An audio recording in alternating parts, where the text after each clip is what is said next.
Frère, il n'y a aucune famille qui n'est pas infiltrée. Satan a infiltré la première famille que Dieu a mis à Éden. Il a infiltré leur système. Il a mis la mort. Il a séparé cette famille de Dieu. Et il n'a pas changé jusqu'à aujourd'hui son plan d'action. Parce qu'à la base, c'est la famille qui est sa cible numéro 1. Quand je parle de famille, famille nucléaire comme famille élargie. Et voilà la conséquence aujourd'hui de son action. Mais n'oubliez pas que quand il y a la rébellion dans le ciel et qu'il y a la scission des deux mondes, nous avons désormais non pas un monde spirituel, mais deux mondes spirituels. Le monde des ténèbres et le monde des lumières. Et l'homme devient l'enjeu de leur combat. Ça veut dire quoi? Quand l'homme devient l'enjeu de leur combat, ça veut simplement dire que désormais, aucun homme ne peut s'en sortir sans support spirituel. Parce que voilà l'homme naturel qui est face à deux mondes battent. Donc la victoire dans un camp ou dans un autre dépend de ta capacité de connexion avec les divinités qui sont dans ton monde. Pour ceux qui ont choisi de suivre Jésus ou pour ceux qui ont choisi de suivre le diable. Donc vous comprenez que aujourd'hui nous avons deux races de personnes. Ceux qui suivent la création, les créatures qui adorent les eaux, qui adorent ces choses-là, et ceux qui sont la nouvelle race. Nous, nés de nouveau à la suite de Jésus. Mais l'élément fondamental qui reste le même, c'est que tous les hommes nés d'une femme prennent conscience que réussir dans la vie désormais nécessite un appui d'une divinité. Mais quelle divinité? Pour nous, pour eux, c'est autre chose. Le problème, c'est que eux, de l'autre côté, sont beaucoup plus conscients de cette vérité spirituelle que l'Église. C'est pourquoi nous, nos chrétiens, quand ils ont eu un diplôme, ils ont eu un peu d'argent, ils vont sur Facebook. Plaque. Mais quand tu te mets sur Facebook, tu viens d'avoir le travail là, tu sais combien de gens qui visitent ta page et qui ne sont pas d'accord pour que ce que tu veux faire là arrive. Hé, la dot. Et puis sur Facebook, en quitta, les trucs sur son cou avec son fiancé. Tu n'es pas encore marié, mais tu sais combien de gens qui visitent ta page et qui vont dire, ah, elle a fait la dot. Ok, c'est juste la dot. Et 6 mois après, ton fiancé change sa pensée. Il te laisse pour une chinoise. Parce que quand vous allez comprendre la notion de l'envoûtement, vous allez voir que quand on parle d'envoûtement, on parle d'éléments. Il n'y a pas d'envoûtement sans support matériel, photo, des choses qui ont une partie en toi. Et je vais vous dire, Satan n'est pas omniprésent et omniscient. Ça veut dire quoi? C'est les informations auxquelles tu l'exposes. C'est ce qu'il exploite contre toi. Et c'est en cela que vous devez comprendre ce que c'est que l'autel, église. Il n'y a rien que vous poursuivez dans la vie qui ne va pas vous valoir un prix. Tout va vous coûter. Il faut attacher ta ceinture. Ton affaire d'église, choco, tu viens aujourd'hui, tu viens pas demain. On prie pas. On dit, oh, Jésus-Christ est Seigneur. On fait des confessions qui n'ont ni tête ni queue là. Il faut te méfier. Je dis, si jusque-là tiens, c'est parce que Satan n'a pas encore braqué son projecteur sur toi. Tu vas comprendre ce qu'on appelle prier et jeûner et faire 40 jours sans manger et boire de l'eau. Quand Satan va braquer son projecteur sur toi, on fait tous les examens. On dit, il n'y a rien, mais tu souffres. Tu vas chercher Dieu comme tu l'as jamais cherché. Le diable n'est pas bon, hein. Les gens de ce monde-là, regardez tout ce qu'ils font. Tout ce qu'ils font, il y a un appui spirituel. Vous ne verrez pas quelqu'un qui est dans ce monde, dans l'occultisme, dans les francs-maçons, même ces gens que vous voyez qui sont là,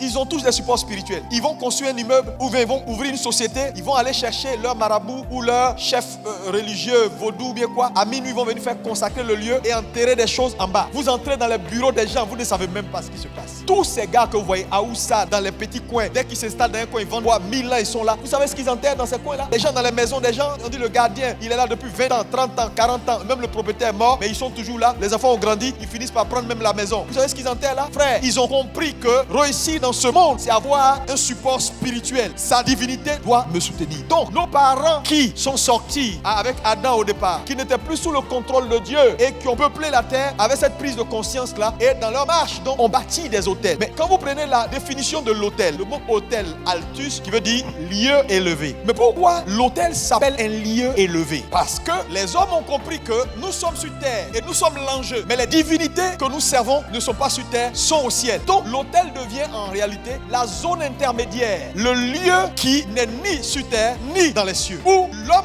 qui a besoin d'aide monte et la divinité qui doit l'aider descend. Quand même Jésus devient l'autel de l'humanité, Dieu est obligé de faire en sorte qu'il soit crucifié, et au moment de sa crucifixion, il n'est ni sur terre ni dans le ciel. Il est entre les deux. Il devient l'autel. Parce que l'autel est toujours une zone élevée, intermédiaire. Tu n'es ni sur terre, tu n'es pas dans le ciel. Parce que la divinité, elle est en haut. Elle doit descendre à ta rencontre. Donc, il y a deux choses. La divinité descend, toi tu montes. Et vos actions sont différentes parce que quand tu vas à l'autel, tu vas faire une offrande ou un sacrifice. Pourquoi? Pour demander le support, l'aide de ta divinité, n'est-ce pas? Mais lui, quand il vient à l'autel, c'est pour t'apporter son aide. Donc, toi, tu vas apporter. Lui, il vient consommer. Il consomme, il t'apporte l'aide. Et toi, tu lui donnes le sacrifice. Donc, l'autel devient une zone intermédiaire qui fait monter l'homme. Ça veut dire quoi? Ils ont compris, donc, nos parents d'alors, que c'est grâce aux autels qu'on monte dans la vie. Et c'est pourquoi ils ont vécu leur vie là. Ils ont tous bâti des autels. Parce qu'à un moment donné, j'ai posé la question. Je dis, mais Seigneur, pourquoi toi-même tu reviens dessus? Et puis dans la Bible, autel.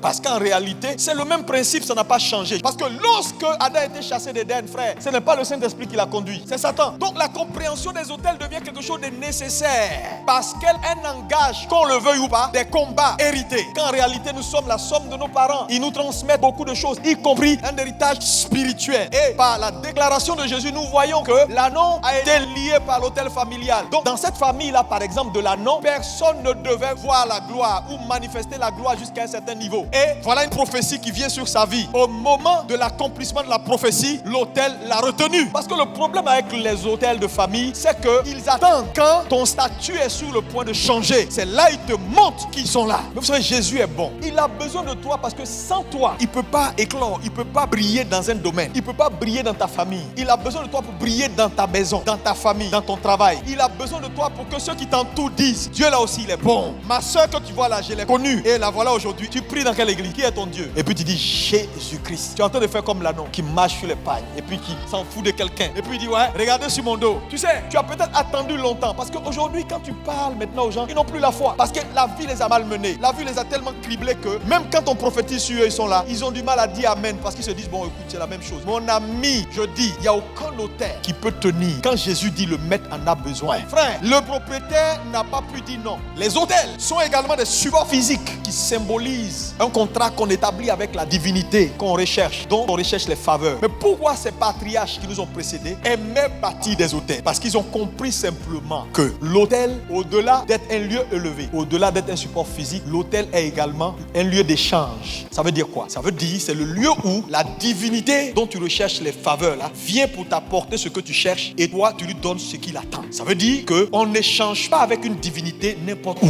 Les divinités ont des couloirs et l'autel est la porte d'accès du couloir. Jésus est le couloir. Si tu ne t'appuies pas sur Jésus, il n'y a rien que tu peux recevoir du ciel. Parce qu'il est celui qui est entre le ciel et la terre. Pourquoi Jésus nous demande de prier? Tu t'es posé cette question un jour? Puisqu'il sait tout ce que tu penses. Il dit avant même que tu ouvres la voie, je connais tout. Mais si il connaît tout, il n'a qu'à exaucer tout et puis on continue notre route. Mais c'est parce qu'il veut de la responsabilité. Il veut que tu dises ce qu'il sait. C'est ce que tu dis qui atteste et qui lui donne droit d'agir si c'est qu'il sait. Est-ce que vous savez avec moi et vous êtes d'accord avec moi que c'est pas parce que tu as un savon dans ta maison que tu seras propre? Si tu ne prends pas le savon te laver de toi-même, tu ne seras jamais propre. Le sang de Jésus et son sacrifice, c'est le savon. On l'a avec nous. Mais il y en a qui l'ont, mais qui ne verront jamais les bénéfices de ce grand savon qu'on appelle Jésus. Parce qu'ils ne feront jamais l'effort d'aller prendre. C'est là où c'est la responsabilité individuelle de chacun d'entre vous. Frère, c'est pourquoi tu dois savoir ce qu'on te dit. Sinon la Bible n'aurait jamais dit de travailler à son salut. Jésus est mort, oui. Le salut est pourvu, oui, c'est là. Va prendre. C'est ce qu'on est en train de t'enseigner. C'est un principe spirituel. L'autel est un principe spirituel. Mon ami, au-delà de tout ce que tu peux comprendre, c'est un principe de vie. Là où un homme n'a pas d'autel, il n'aura pas de lieu d'échange. Aucune divinité ne peut t'aider s'il n'a pas de plateforme, s'il n'a pas de gloire. C'est pourquoi toute la Bible est remplie d'autels. Je peux comprendre parce que Dieu également avait besoin d'agir dans la vie de ses enfants. Quand Satan agissait dans la vie de ses enfants, Dieu aussi voulait agir. Mais pour agir, le principe reste le même. Bâtissez des autels qui deviennent un lieu d'accès, un lieu de rencontre entre moi et vous. Mais à ce niveau-là, un autre élément important, c'est le fait que c'est ton sacrifice à l'autel qui détermine le niveau d'aide de ta divinité. Parce qu'un autel est puissant, pas par sa structure physique, mais par son sacrifice. Parce que la voie de l'autel, c'est son sacrifice. C'est les chrétiens seuls qui ne comprennent pas ça, qui ne comprennent pas que c'est un principe. C'est pourquoi la vie de sacrifice devient en réalité un principe de vie. Parce qu'il n'y a aucune vie qui n'est pas une vie de sacrifice. Tu veux réussir, tu as des ambitions, tu feras face à des combats qui à un moment donné vont nécessiter un support spirituel. Il n'y a rien qui est gratuit. Tout ce qui est gratuit ne peut pas t'apporter quelque part. Les vraies choses se payent. Ce qui a de la valeur coûte. Et là où Dieu t'envoie, là où Dieu te destine, Église de Jésus, frère, il y a un prix à payer. Il y a des choses que tu dois comprendre. Il y a un style de vie que tu dois adopter. Arrête d'être un chrétien de dimanche.